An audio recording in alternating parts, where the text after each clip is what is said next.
మాతృజతాభ్యో నమః, పితృజతాభ్యో నమః. శ్రీకృష్ణ పరమాత్మనే నమో నమః. ఆ శ్రీకృష్ణ పరమాత్మ అందరినీ కూడా ఆయు ఆరోగ్య ఐశ్వర్యాలు ఇచ్చి కాపాడాలని కోరుతున్నాం. గురువుల మాటగా ప్రతిరోజు కూడా ఒక మంచి మాటగా చెప్పుకుంటున్నాం.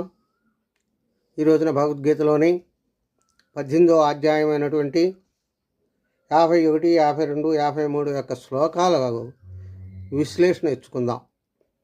అవి ఏంటంటే,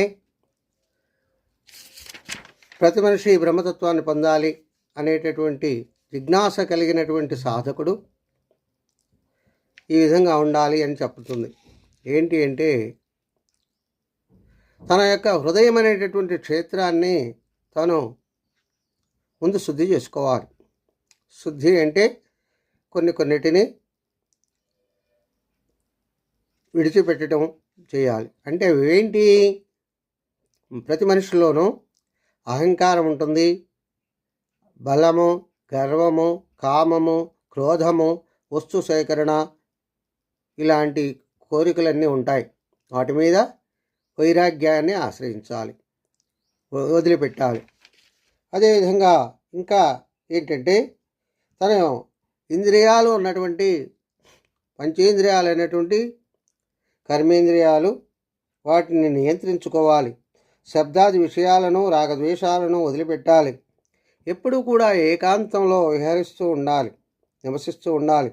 పరిమితంగా భుజిస్తూ మనోవాక్కాయాలను నిగ్రహించుకుని నిత్యము ధ్యాన యోగపరుడై ఉంటూ ఉండాలి. మరి రాజయోగానికి ఇదంతా సాధ్యమేనా అంటే, సాధ్యపరుచుకోవాలి, సాధన చేయాలి.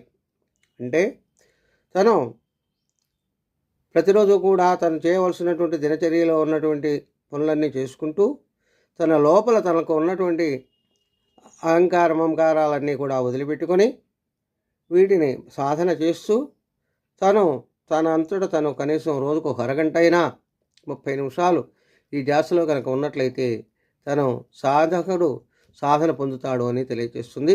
స్వస్తి. సర్వే జనా సుఖినో భవంతు. ఓం శాంతి శాంతి శాంతి.